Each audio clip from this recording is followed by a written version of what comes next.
வணக்கம்க்கா. வணக்கம் தம்பி. ஏக்கா இன்னைக்கு என்ன நாள் தெரியுமா? இன்னைக்கு என்னப்பா, நீ செவ்வாய்க்கிழமை, அதுக்கு என்ன? ஏக்கா இன்னைக்கு முன்னாள் முதலமைச்சர் இருந்தாங்கல்ல, மறைந்த முன்னாள் முதலமைச்சர் ஜெயலலிதா அவர்கள், ஆமா. அவங்களோட 78வது பிறந்த நாள். ஓ, உங்களை ஓட விட்டு விரட்டி அடிச்சாங்கல்ல அவங்களோட பிறந்த நாள். பா, பெண்களா பிறந்த எல்லாரும் மதிக்கக்கூடிய ஒரு நபர்னா அது ஜெயலலிதா அம்மா தான். நாங்க என்னதான் திமுக இருந்தாலும் கூட அம்மாக்கு அம்மா மேலன்ற ஒரு மரியாதை என்னைக்குமே எங்களுக்கு இருக்குப்பா. அப்புறம் ஏக்கா அந்த கட்சியில போய் சேர்ந்திருக்க? அது வந்துப்பா, இங்கதானே 200 ரூபா கொடுக்குறாங்க. 200 ரூபாய்க்காக வாழ்க்கையை தொலைச்சிட்டேக்கா. சரி, அதை விடு. சரி, உங்க எதிர்கட்சி தலைவர் இருக்காருல்ல எடப்பாடி பழனிசாமி, ஆமா, இன்னைக்கு அம்மா பிறந்தநாளை முன்னிட்டு அவரோட 3ஆம் கட்ட வாக்குறுதியை வந்து தெரிவிச்சிருக்காரு. என்ன தெரிவிச்சிருக்காரு? அது முக்கியமான வாக்குறுதி என்ன தெரியுமா? அதிமுக ஆட்சி அமைச்சதுக்கு அப்புறமா ஒவ்வொரு குடும்பத்துக்கும் கருணை தொகையா 10,000 ரூபாய் தருவாராம். 10,000 ரூபாய். ஏன்பா, அவர் தானப்பா எங்க தலைவர் மாசம் 1000 ரூபாய் கொடுக்கறது. கஜானால பணம் இருக்கா, 1000 ரூபாய் கொடுத்தீங்கன்னா எப்படிங்க கட்டுப்படி ஆகும் அப்படின்னாரு. இத்தனைக்கும் நாங்க தகுதியுள்ள பெண்களுக்கு மட்டும்தான் அந்த 1000 ரூபாய் கொடுக்குறோம். ஆனா இவர் என்ன எல்லா குடும்பத்துக்கும் 10,000 ரூபாய் தரேன்றாரு. காசுக்கு எங்க போறது? ஏக்கா அவர் 4.5 வருஷம் ஆட்சி பண்ணார்ல, அப்ப அது கொரோனா பீரியடு. அப்பவே தமிழ்நாட்டுக்கு எந்த கடனும் வாங்காம சூப்பரா மேனேஜ் பண்ணாரு. அதனால இதையும் வந்து மேனேஜ் பண்ணிடுவாங்கன்னு மக்கள் எல்லாம் சொல்றாங்க. சரி சரி, எப்படியோ கடனை ஏத்திட்டீங்க தமிழ்நாட்டுக்கு. சரி, 10,000 ரூபாய் எங்களுக்கும் கிடைச்சா நல்லதுதான். அதை விட பாத்துக்கா, அவங்களும் தகுதியுள்ள மக்களுக்கு தான், குடும்பத்துக்கு தான் சொல்லிட போறாங்க. சரிப்பா சரிப்பா, அவர் என்ன எங்க தலைவர் மாதிரியா சொல்லிட்டு மாத்த மாட்டாருன்னு நினைக்கிறேன். பாப்போம். ஏக்கா பொதுவா வந்து டாஸ்மாக்ல வந்து மது பாட்டில் விற்பாங்க. ஆனா உங்க ஆட்சியில வீட்லயே மது பாட்டில் எல்லாம் விற்க ஆரம்பிச்சிட்டாங்க. என்னப்பா சொல்ற? ஏக்கா தர்மபுரி மாவட்டத்துல ஒரு வீட்டுல ஒரு குடும்பத்தினர் வந்து மது பாட்டில் வந்து விற்கிறாங்க. அவங்களோட வீடியோஸ் எல்லாம் வைரல் ஆயிட்டு இருக்கு. எப்பா, அது வந்து விக்கல, அவங்க குடிக்கிறதுக்கு வாங்கியிருப்பாங்க. அக்கம் பக்கத்துல இருக்கவங்க எல்லாம் எங்க கொஞ்சம் கொடுங்க அப்படின்னு கேட்டா கொடுப்பாங்கல்ல. இப்ப சக்கரை இல்லைன்னு வையன், பக்கத்து வீட்டுல போய் கொஞ்சம் சக்கரை கொடுங்கன்னு கேட்பாங்க. இப்ப மிளகா பொடி இல்லைன்னா கொஞ்சம் மிளகா பொடி கொடுங்கன்னு கேட்பாங்கல்ல. அந்த மாதிரி சரக்கு இல்லாம இருந்திருக்கும், வந்து கேட்டிருப்பாங்க, கொடுத்துருப்பாங்க. என்னக்கா இப்படி முட்டு கொடுக்குற? இந்த அளவுக்கு இது வரைக்கும் இந்த சோள முட்டு கொடுத்ததே இல்லை, இன்னைக்கு தான் சூப்பர் முட்டு கொடுத்துருக்க. எப்பா, இதானப்பா உண்மை, நடக்கிறதானப்பா பேசுறேன். என்ன முட்டை கொடுக்குறாங்க? தமிழ்நாட்டோட நிலைமை அந்த அளவுக்கு போயிட்டு இருக்கு. மது பாட்டில்களை பெட்டி பெட்டியா வாங்கி வீட்லயே வித்துட்டு இருக்காங்க. இதெல்லாம் வந்து எங்கதான் போய் முடிய போகுதுன்னு தெரியல உங்க ஆட்சியில. பாட்டில் முடிஞ்சுன்னா முடிஞ்சிரும். ஓ சரி விடு, அதை விடு. ரஜினிகாந்த் அவர்கள் இருக்காருல்ல, அவர் தெரியுமா சொல்லியிருக்காரு, உங்களோட திமுக கூட்டணி தமிழ்நாட்டுல ஆட்சி அமைஞ்சிச்சுன்னா அந்த கடவுளால கூட வந்து காப்பாற்ற முடியாத மக்களை, அந்த அளவுக்கு சொல்லியிருக்காரு. என்னப்பா, அவரு எங்க தலைவர் எல்லாம் ஒண்ணு மண்ணால பழகிட்டு இருந்தாங்க. உங்க தலைவரா? ஆமா. எப்போ? எனக்கு அவன் பார்த்த வரைக்கும் அப்ப தெரியலையே. எப்பா, மேடையெல்லாம் அக்கம் பக்கத்துல உட்காந்து இருப்பாங்க, பேசுவாங்க, சிரிப்பாங்க. நீ என்ன இப்படி சொன்னாருன்ற? அதெல்லாம் அப்படிதான் பண்ணுவாங்க. ஆனா உள்கருத்துன்னு ஒண்ணு இருக்குல்ல, ரஜினிகாந்தோட கருத்து வந்து இதுவாதான் இருக்கு. நீங்க ஆட்சி அமைச்சா மக்கள் வந்து கஷ்டப்படுவாங்கன்றத சொல்றாரு. தம்பி, இந்த இப்ப ஏதோ படம் நடிச்சிட்டு இருக்காரு உலகநாயகன் கூட. ஆமா, அந்த படம் அவர் கூட தான் இவர் நடிச்சிட்டு இருக்காரு.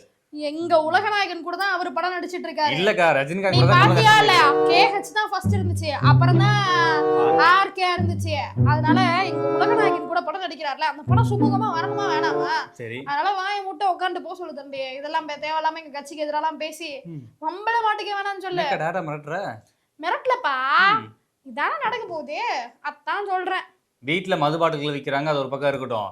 இங்க ஒருத்தர் மது போதையில கமுதி இருக்குல்ல, ராமநாதபுரம் மாவட்டம், அந்த கமுதின்ற ஊர்ல ஒருத்தர் குடிச்சிட்டு காரை ஓட்ட தெரியாம கடைக்குள்ள எல்லாம் பூந்து விட்டுருக்காரு. இதை வந்து மக்கள் எல்லாம் பார்த்து ரொம்ப கோவப்பட்டு அவர் வந்து அடிக்கலாம் போயிட்டாங்க. சரி, அவரு குடிச்சிட்டு ரோட்ல அந்த மாதிரி கார் ஓட்டுனதுக்கு எங்க தலைவர் என்ன பண்ணுவாரு? உங்க ஆட்சியில தான் போதை பழக்கம் வந்து அதிகமா இருக்கு. மாது எல்லாம் அதிகமா இருக்கு. இதுக்கு முன்னாடி இருக்கிற ஆட்சியில டாஸ்மாகே இல்லையா? என்னமோ இருந்துச்சு. எங்க தலைவர் தான் கொண்டு வந்த மாதிரி பேசினு இருக்க. அக்கா, இதுக்கு முன்னாடி இருந்த ஆட்சியில ஒரு தெருக்கு ஒரு கடை தான் இருந்துச்சு. இப்போ உங்க ஆட்சியில ஒரு தெருக்கு 4 கடை இருக்கு. மக்களுக்கு என்ன தேவையோ அதை செய்யக்கூடியதான் திமுக. அதனாலதான் மக்களுக்கு டாஸ்மார்க் தேவைப்படுது. அதனால தெருவுக்கு தெரு 4-5 திறந்தாச்சு. ஆக மொத்தம் உருப்படியா ஒரு விஷயம் கூட பண்ண மாட்டீங்க. கஜானாவை நிரப்பணும்ல. கஜானாவை நிரப்ப போறீங்களா இல்ல உங்க கஜானாவை நிரப்ப போறீங்களா? எல்லாம் ஒண்ணுதான், நீ கிளம்பு. வணக்கம்க்கா. வணக்கம் தம்பி. அப்புறம் என்ன, நேத்து பாத்தியா தாவேக்கா நிர்வாகி கூட்டத்தை? நிர்வாகிகள் கூட்டம்னு சொன்னாங்க, ஆனா கூட்டமே இல்லையாமே. அதெல்லாம் பாத்தியா இல்லையா? நல்லா கண்ண திறந்து பாரு, ஏகபோகமான கூட்டம். என்னப்பா, இந்த கண்டிஷன்ஸை ஃபாலோ பண்ணுங்கடா, ஃபாலோ பண்ணணும்னு பண்ண மாட்டானுங்க போலயே. அந்த QR கோட் இல்லாம உள்ள போயே தீருவன்னு வயலெல்லாம் நாசம் பண்ணி வச்சிருக்கானுங்க. அதெல்லாம் விடு, அது ஒரு வாக்குறுதி கொடுத்தாரு, அதை நோட் பண்ணியா? அவரா? வாக்குறுதியா?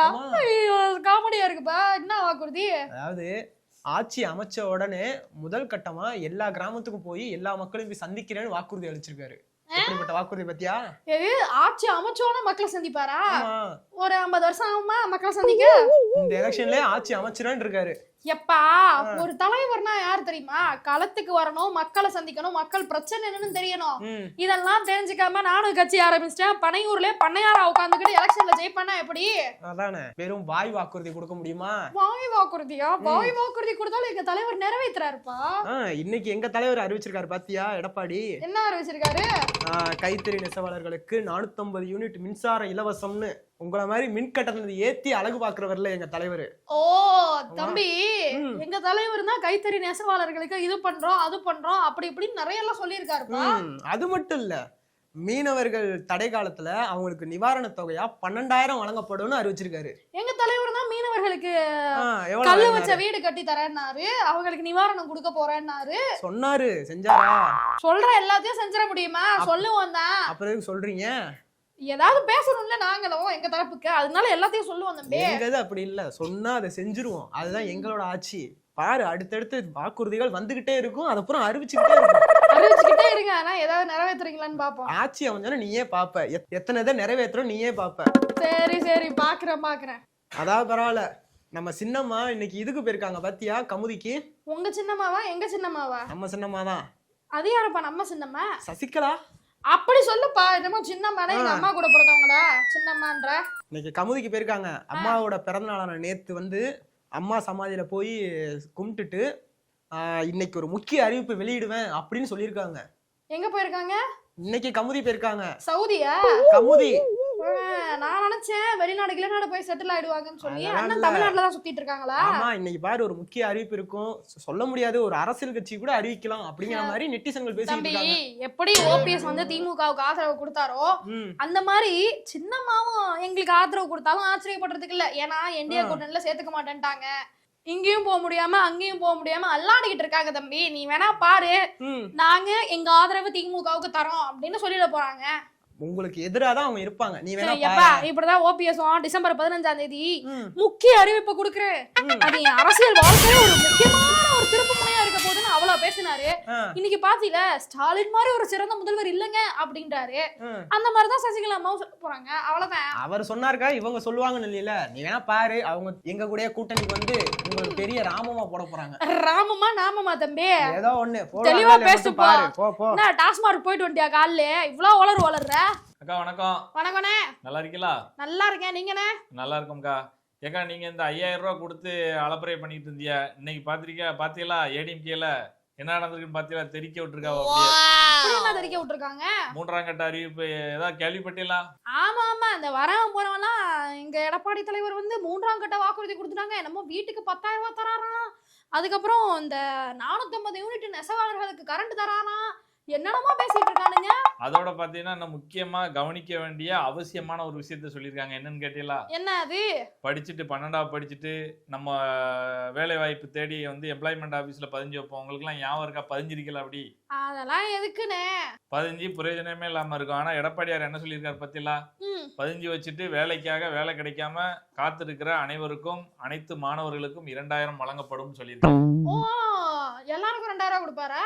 வேலை வாய்ப்பு அலுவலகத்துல பதிஞ்சிட்டு வேலை கிடைக்காம இருப்பாவல்ல 12ஆவது முடிச்சவங்க, வேலை கிடைக்காதவங்களுக்கு அந்த 2000 ரூபாய் நம்ம கொடுப்போம் அப்படின்ற மாதிரி. அது எப்படி மாசம் கொடுப்பாங்களா இல்ல ஒரே மாசம் 2000 ரூபாய் கொடுக்காவோ? அண்ணே, இதெல்லாம் சொல்றதுதான், செஞ்சிருவாங்களா? நாங்க கூட தான் அது தரோம் இதை தரோம் இதை பண்றோம் அதை பண்றோம்னு சொன்ன எல்லாத்தையும் ஆனா சொன்னது நீங்க, இப்ப சொல்லியிருக்கிறது எடப்பாடியாரு செய்வாருன்னு மக்கள் நம்புறாங்க. மக்கள் தலைவர்னு வர சொல்லிட்டு இருக்காங்க. அதனால வந்து செய்ய வாய்ப்பு இருக்கு.